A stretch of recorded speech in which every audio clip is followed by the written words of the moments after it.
A palavra alquimia é derivada da palavra árabe alquimia, que significa química, ou seja, era a química praticamente da Idade Média. Foi a ciência precursora da química e da medicina. Como todos os processos misteriosos que envolvem ouro, sempre possuem uma aura alquímica sobre eles. Vamos dar uma olhada nos escritos do alquimista do século XVII, Irineu Filaleto. Esse renomado filósofo britânico, venerado por Isaac Newton, Robert Bowley, Elias Ashmole e outros de sua época, concluiu um trabalho em 1667, intitulado Segredos Revelados.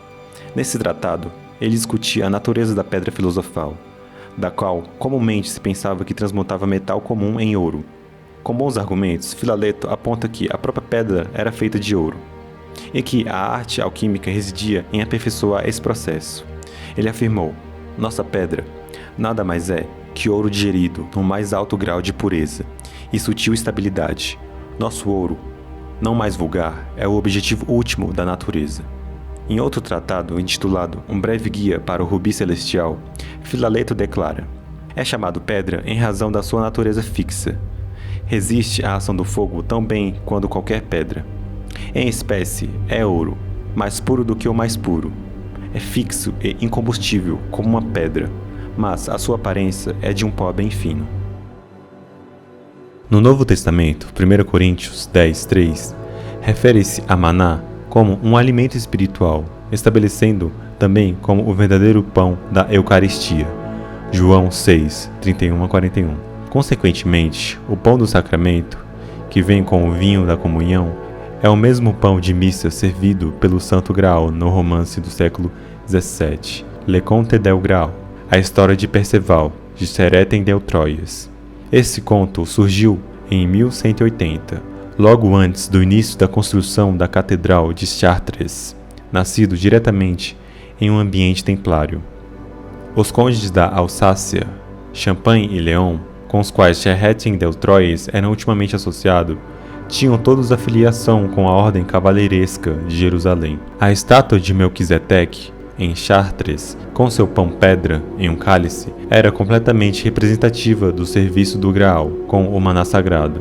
São Paulo explica no Novo Testamento que o próprio Jesus ascendeu ao sumo sacerdócio na ordem de Melquisedeque, Hebreus 5:6 e 6:20. Eis como ele ganhou o direito de oferecer os sacramentos do pão e do vinho na última ceia. Paulo explica que esse privilégio era tão grande que a lei teve de ser formalmente alterada para incluir Jesus. Hebreus 7:11-17. Pois ele nascera da casa davídica de Judá, que tinha o direito ao reinado, mas não ao sacerdócio. No Apocalipse do Novo Testamento 2:17 está escrito: ao vencedor darei de comer o maná escondido, bem como lhe darei uma pedra branca, e na pedra estará escrito um nome novo, e que ninguém conhece, exceto aquele que o recebe. Aqui, portanto, havendo viajado quase do início da Bíblia até o finalzinho, o maná sagrado mantém sua importância, sendo também diretamente associado a uma pedra branca. Uma representação muito similar aparece na tradição muito posterior do Santo Graal na Idade Média, no romance de Perceval, do cavaleiro bávaro, Wolfram von Eschenbach. Lê-se: em volta da extremidade da pedra, uma inscrição em letras conta o nome e a linhagem daqueles, sejam donzelas ou rapazes, que são chamados a realizar a jornada ao Graal. Ninguém deve ler a inscrição, eis que tão logo é lida, ela desaparece. Conta-se que a pedra em questão era a perfeição do paraíso terrestre, com notáveis propriedades curativas e anti-envelhecimento. Era chamada Lapis Elixis, variante de Lapis Elixir, a pedra filosofal dos alquimistas. O contexto continua. Pelo poder daquela pedra, a fênix reduz-se a cinzas, mas as cinzas, com presteza, a devolvem à vida novamente.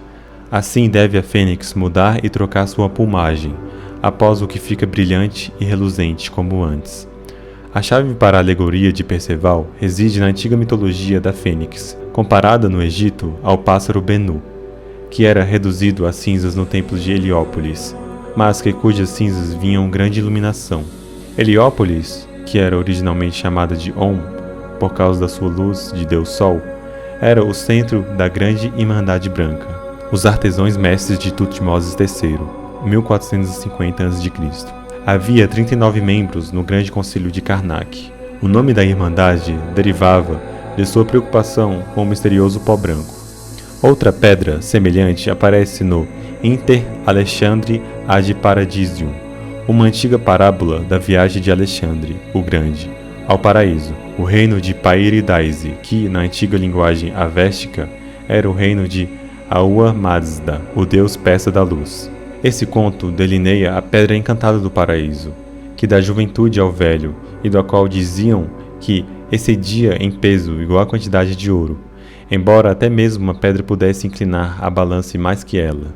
Enquanto prosseguimos, veremos que a pedra do paraíso, mais pesada que ouro, porém mais leve que uma pena, não é um mito do passado distante. Ela tem atualmente uma posição fundamental no mundo da física moderna, tendo sua medida de peso instável sido aplicada completamente como um fato científico.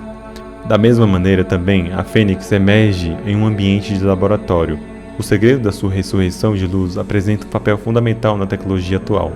A fênix, quando transformada em pó, cinzas, é na verdade a pedra do paraíso, a pedra filosofal, que é também o maná de Moisés, e o MFKZT dos artesãos do templo de Serabit, os grandes da Casa do Ouro.